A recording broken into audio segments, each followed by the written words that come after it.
Hi there, good afternoon, Dr. Gary on the road. We are dental practices nationwide.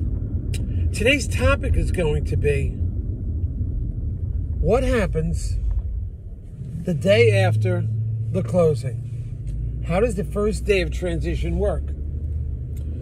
Well, we'll get into that after the sale of a dental practice.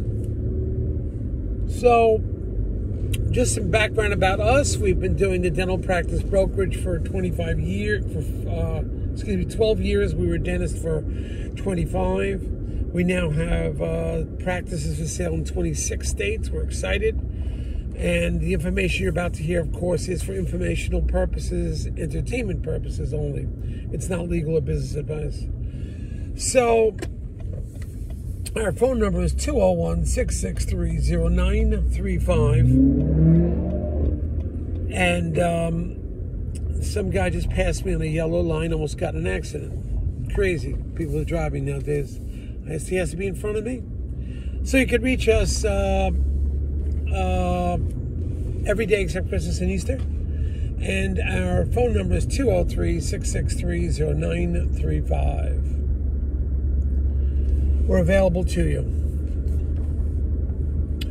Now, if you're selling to a DSO, please give us a call because they will pay our commission and often, and we can get your legal fees reimbursed sometimes.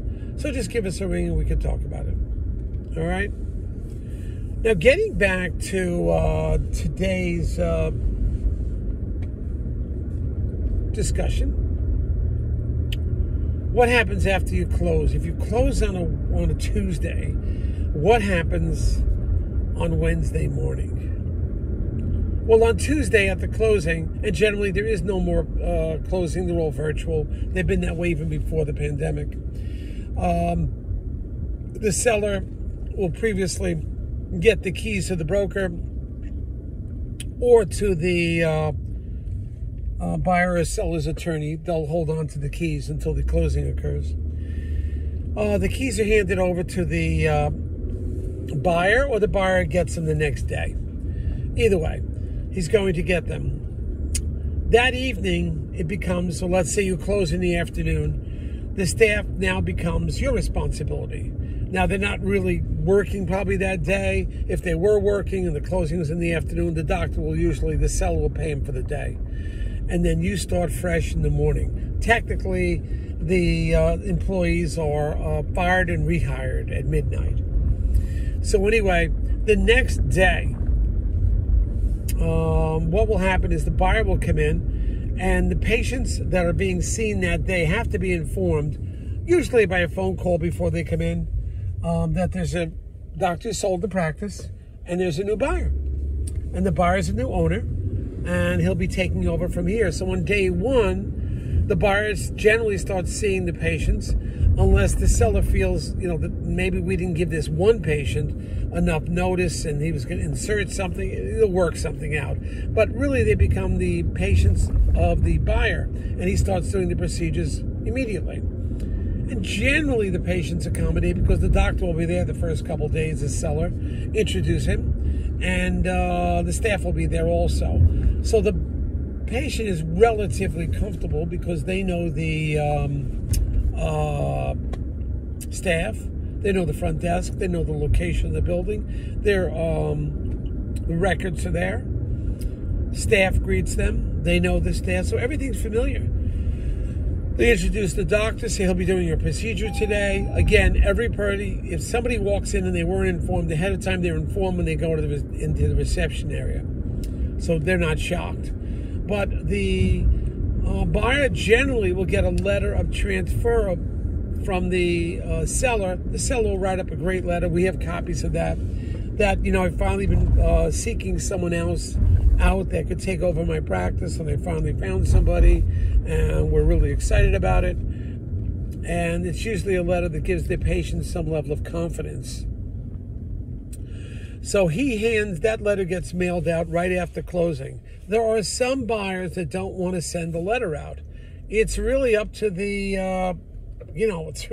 buyer if he wants to send the letter. But generally, it's a good idea. A transition letter that a new buyer is taking over, you're retiring, you're very pleased with them, the staff will stay the same, your records will remain here. Obviously, if the patient wants to go elsewhere, yeah, no problem with that. Understandable.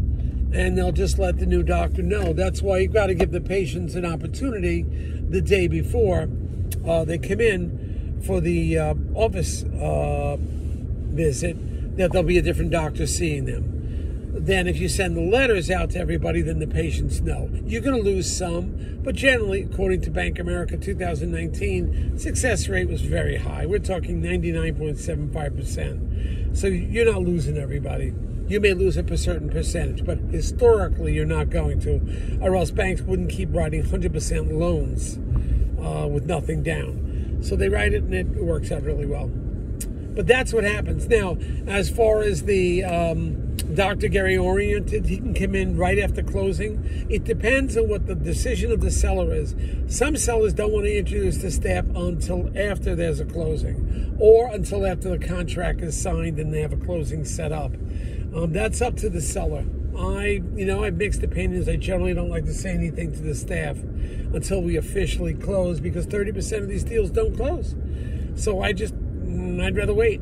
That's just the way I am. And whether the staff finds out a month before or a day, what does it really matter? So, you're taking care of their benefits. Everything's going to be done properly. You're going to keep them at the same salary. How's it going to make a difference whether they're told or not? So the doctor comes in, the buyer comes in on the first day, introduced to the patient. Patient was informed ahead of time there'll be a different doctor. He begins doing his clinical work. Now, if the other doctor was referring out a lot, obviously the new buyer will keep that in-house and, be more productive that way. What the buyer needs a checking account in his name, so the patients can write the check out. And on the first day, the buyer should bring with him a credit card transaction unit, so he could process credit cards on day one. And if he's not credentialed under the insurances, give us a call. We'll tell you how that works out. I'd rather not talk about it over the phone. But if he's not credentialed and he's not in, there's ways to handle that. And we'll talk to you about that privately. So that's kind of what happens. He comes in, he starts seeing the patients. He's clinically pretty strong, obviously already, hopefully.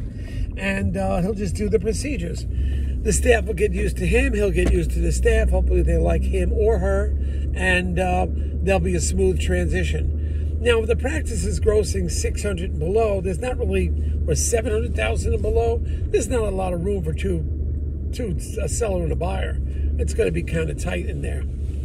So if the buyer does want the seller to stay on, the buyer is going to be there part-time, they work out, an arrangement is worked out that the seller generally will get a certain percentage, 30 to 35% of his productivity and also his collections. And he will, perform on the patients to the best of his ability. And then they'll share the space, the buyer and the seller. The seller becomes an employee and doesn't have any responsibilities in the management of the practice, but he's still there to help and everything. So that's how that transition works. The only thing the buyer needs is a checking account made to his name, and that's it. Well, we just sold the practice, and that's, believe it or not, that's a seller calling in. So I want to talk to him. Thank you. Bye now.